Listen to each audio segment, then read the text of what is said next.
Bro. Hey guys, welcome back to another video. Now, I'm going to warn y'all, this is going to be a long one, so grab a snack, get some water, get comfortable, because today we are going to be talking about art block and how to get rid of it, or ways to get rid of it. But here's the question, what is art block? And judging by you clicking this video, I'm sure you have it. Now, the answer, it sucks.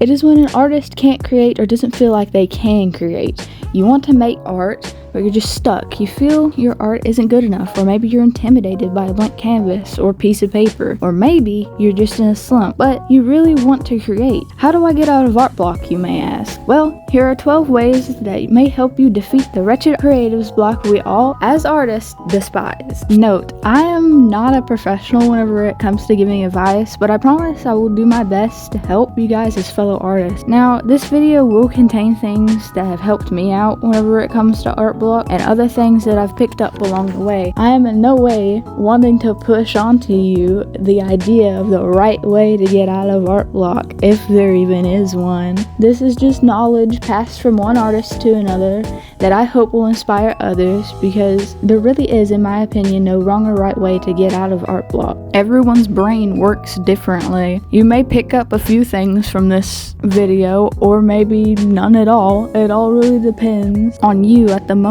But there is one thing that I will always agree on whenever it comes to videos like these, and that is rest. Now, I know this isn't one of those I want to get right back into art kind of tips, but it is a reminder. Your brain can only do so much. It will need a recharge. Now, if you are anything like me, when I was a young lad, and whenever I experienced art block / writer's block for the first time, it was a bloody nightmare. What if I never draw again? Or what if I forget what I've already learned? I understand this can be a scary thought, but from experience, it's just not the case. Go for a walk, take a nap, read a comic or book you enjoy. Find tasks that are relaxing and not as stressful on the brain. Maybe watch a movie that will inspire you to create, or a documentary of your favorite creator. It doesn't even have to be a documentary. Just surround yourself in your favorite media / creators, and likely it'll get you back on the horse in no time. That is a corny line, but I put it in there anyway. Number 2, draw something you wouldn't normally draw. I used to hate when I would go up to my art teacher and ask him for ways to get out of art block, and he'd hit me with the, draw something you typically wouldn't. But little did I know that this advice would help me out years later. Drawing something that you're not good at, or something that you haven't, can help get your brain moving. And it can be anything from a house to anatomy practice to animals. Whatever it is you don't draw it. Number 3, draw something you haven't drawn in a second. Whether this be an OC or something that you used to draw a lot and enjoyed drawing but haven't in a while, this can be a good experiment. Me personally, I like to go through old sketchbooks and redraw old OCs, or just old art in general, to see how far I've come as an artist. Number 4, follow an art tutorial. Following a step-by-step guide to drawing something can help you let loose and not be put under the pressure of creating something all on your own. And you may learn something new in the process. There are loads of free tutorials on YouTube. Just type in what you want to know and take off. There are also books. I own quite a handful of art tutorial books, like especially the anime ones. I was gifted to them as a young beginner artist.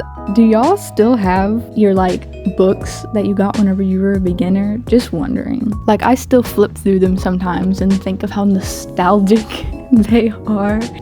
I do plan to get rid of them though.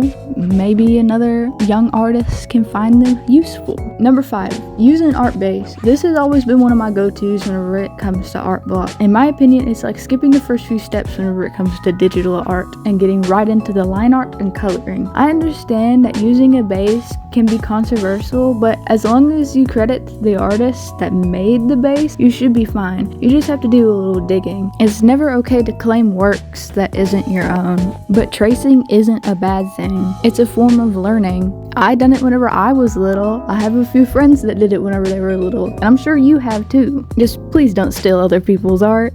Number 6, draw blotches. Take some colored markers, make some silly shapes, then turn those silly shapes into silly faces or silly whatever you want. Yes, I know everyone and their mother recommends this, but it helps move those creative gears in your brain and makes you think outside the box. Number 7, doodle with pen. Not having the ability to erase can help you question just the right way to approach your next pen mark. I know it may seem spooky, but just give it a try, and if you don't like what you're drawing, you can just mark it out and try again. But the real challenge is to lean into the inability to erase. This is also another one of my personal favorites. Number 8, sloppily draw digitally. When I say sloppily, I just mean doodle. I'm not meaning like go crazy. I mean, you can go crazy if you want to. You might like what you do in the end, but whenever it comes to drawing digitally, it can be more forgiving. You can just sketch and undo any of your mistakes, or by using the lasso tool, you can adjust something if it's too big or too small.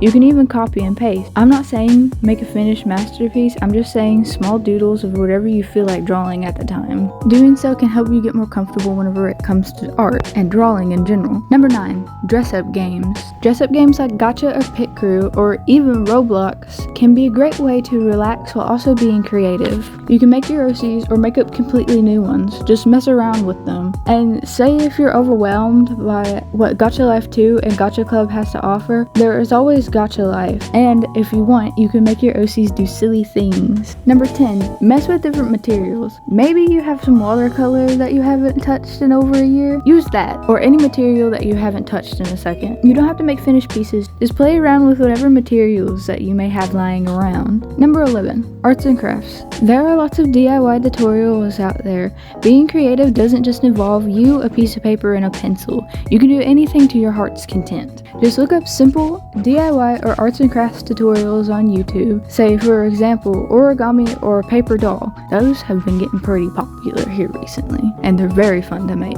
And finally, number 12, phone a friend. I cannot count the times I've went to a friend and asked for things to draw.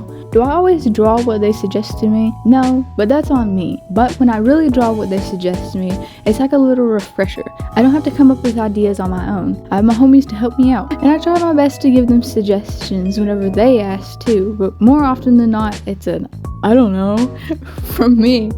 And I'm so sorry for that, guys, if you're watching this. And with that last one out of the way, that wraps up this video. I really hope that this video helped you guys out. And believe it or not, before this video, I was just recently getting out of art block myself.